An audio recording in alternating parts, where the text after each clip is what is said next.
الرحيم. احنا عايزين نتخيل بس واحنا بنتكلم في الانتخابات الرئاسة، هنتخيل ان مرشح الاخوان الدكتور محمد مرسي نجح الدكتور محمد مرسي، دلوقتي بقت الرئاسة اخوان. مما لا شك ان طبعا اول حاجة هيعملها الدكتور محمد مرسي ان هو هيحافظ على الدستور اللي بيخلي مجلس الشعب اغلبية اخوانية. واعتقد ان اول حاجه هيعملها ان هو هيكلف حكومه من الاغلبيه الاخوانيه تعمل حكومه.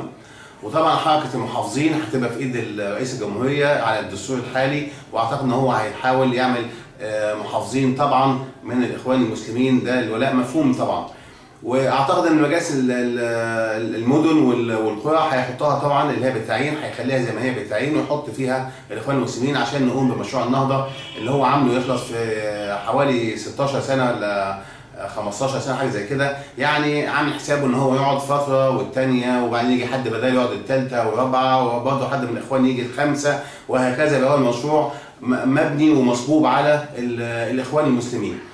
السيناريو ده جه منين؟ جه من اللي حصل في التاسيسيه بتاعت الدستور، لما هم مسكوا مجلس الشعب وحاطين التاسيسيه بتاعت الدستور من الاخوان المسلمين. عملوا سيناريو اللي المسرحيه اللي عملوها، بقى رئيس المجلس من اللي هو الكتاتني، راحوا جايبين التاسيسيه برئاسه الكتاتني، ولو عرفوا يعملوا وزاره كانوا عايزين يعملوها عن طريق الشاطر. ولما حبوا يرشحوا الجمهوريه من عندهم رشحوا، عايز اقول ان هم للاسف هتبقى جمهوريه مصر الاخوانيه العربيه.